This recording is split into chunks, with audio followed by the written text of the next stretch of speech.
আলাইহিস সালাম মায়ের কোলে পিতা ছাড়া জন্ম হওয়া বাচ্চা, এলাকার লোকেরা কানাঘুষা শুরু করে দিয়েছে।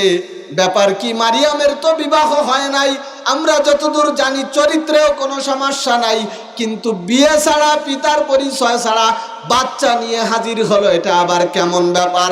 এলাকার লোকেরা বিভিন্ন জন বিভিন্নভাবে কটু কথায় কথা কানাঘুষা বিভিন্ন রকম কথাবার্তা বলা বলি করতেছে। মারিয়ামকে আমার আল্লাহ ডাক দিয়ে বলে, মারিয়াম দুশ্চিন্তা করো না, হতাশ হয়ো না, ও মারিয়াম বাচ্চাকে নিয়ে লোক সম্মুখে চলে যাও। লোকেরা যদি তোমাকে কিছু বলে তুমি লোকদেরকে জবাব দিয়ে দিবা, আমি আজকে রোজা রেখেছি। ওই জামানার রোজার একটা অংশ ছিল, রোজা রাখা অবস্থায় কথা বলা যাবে না, তুমি শুধু ইশারা দিয়ে বুঝাবা আমি আজ রোজা, আমি কোনো প্রশ্নের জবাব দিতে পারবো না। তোমাদের যদি প্রশ্নের জবাব নিতে হয়, আমার কোলে যেই বাচ্চা আছে ওই বাচ্চাকে প্রশ্ন করো, বাচ্চা জবাব দিয়ে দেবে। বাচ্চা কি জবাব দেওয়ার ক্ষমতা রাখে? আরে আগে স্বাভাবিক উত্তর দেন, বাচ্চা কি জবাব দেওয়ার ক্ষমতা রাখে?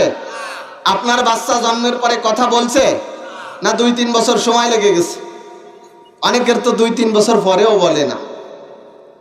আমার আল্লাহ যদি বলায়, বাচ্চাকে দিয়েও আমার আল্লাহ কথা বলাইতে পারে না, পারে না। হাদিসের মধ্যে আসছে, এক riwayat আসছে 3 জন, আর এক riwayat আসছে 4 জন বাচ্চা। বাচ্চাকালে তারা আল্লাহ পাক অস্বাভাবিক বয়সে তাদেরকে বাকশক্তি দিছে, তারা কথা বলছে। সেই 4 জনের একজন হলো হযরত ঈসা আলাইহিস সালাম। আল্লাহর হুকুম পেয়ে মারিয়াম কোলে বাচ্চা নিয়ে জনসম্মুখে হাজির। জনসম্মুখে হাজির হওয়ার পরে লোকেরা বিভিন্ন ইঙ্গিতপূর্ণ খোঁচা দেওয়া তিরস্কারমূলক প্রশ্ন মারিয়ামকে করে। মারিয়াম আল্লাহর পরামর্শ অনুযায়ী বুঝাই দিল, আমি রোজা আছি, আমি কথা বলতে পারবো না, তোমাদের যা জিজ্ঞাসা করার কোলের বাচ্চাকে জিগাও। কোলের বাচ্চাকে তারা জিগানোর আগেই কোলের বাচ্চা কোল থেকে আগ বেড়ে উত্তর দিতে শুরু করেছে, হে সমবেত জনতা, তোমাদের জিজ্ঞাসা করা লাগবে না, তোমরা যা জানতে চাও তোমাদের জিজ্ঞাসার আগেই আমি জবাব দিতে শুরু করে দিলাম। কি জবাব দিছে? ইন্নী রাসূলুল্লাহ না, ইন্নী নবিয়ুল্লাহ তাও না, ইন্নী ইবনুল্লাহ তাও না, ইন্নী হাবিবুল্লাহ তাও না, ইন্নী খলিলুল্লাহ তাও না, বরং হযরত ঈসা আলাইহিস সালাম বলেন, ইন্নী আবদুল্লাহ, আমি আল্লাহর বান্দা। ঈসা আলাইহিস সালামের প্রথম পরিচয়, তিনি মানুষের কাছে নিজের পরিচয় দিচ্ছেন, আমি হলাম আল্লাহর বান্দা।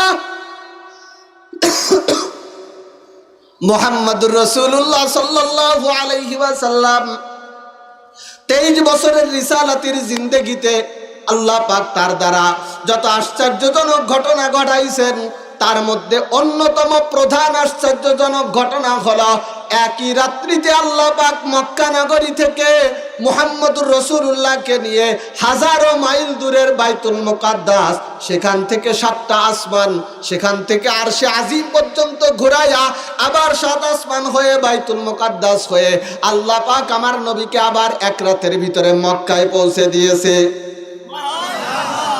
যেখানে কয়েকদিন রাত লেগে যায় শুধু মক্কা থেকে বাইতুল মুকাদ্দাস যেতে, সেখানে গেছেনও ফিরছেনও, এটা তো দুনিয়ার সংক্ষিপ্ত সফর।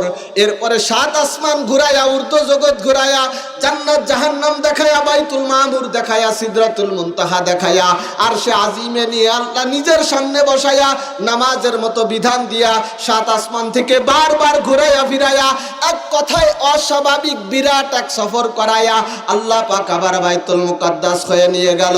এই ঘটনার বর্ণনা দেওয়ার জন্য আল্লাহ পাক কোরআনের যত জায়গায় আলোচনা করেছেন, তার ভিতরে একটা অন্যতম আলোচ্য জায়গা হলো সূরা বনী ইসরাইল 15 নম্বর পারা, প্রথম লাইনের প্রথম আয়াত।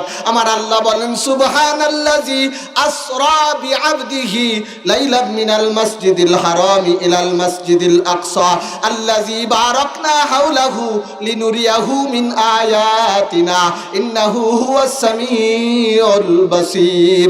আমার আল্লাহ এখানে নবীজি মুহাম্মদুর রাসূলুল্লাহ সাল্লাল্লাহু আলাইহি ওয়াসাল্লাম সম্পর্কে আলোকপাত করতে গিয়ে গিয়ে সুবহানাল্লাযী আসরা বি রাসূলিহি বলেন নাই, সুবহানাল্লাযী আসরা বি নাবিয়িহি বলেন নাই, সুবহানাল্লাযী আসরা বি হাবিবিহি বলেন নাই, বরং আমার আল্লাহ বলেছেন সুবহানাল্লাযী আসরা বি আবদিহি। পবিত্র ওই আল্লাহ, যে আল্লাহ তার বান্দাকে রাত্রি ভ্রমণ করিয়েছেন। এ জায়গায় আল্লাহ মুহাম্মদুর রাসূলুল্লাহর বান্দা পরিচয়টাকে আগে তুলে ধরেছে। আল্লাহর কাছে তার সবচাইতে প্রিয় স্বাচ্ছন্দ্যময় পরিচয় হলো আমার আপনার সাথে একটা পরিচয়, সেটা হলো তিনি আমাদের মালিক, আমরা তার বান্দা।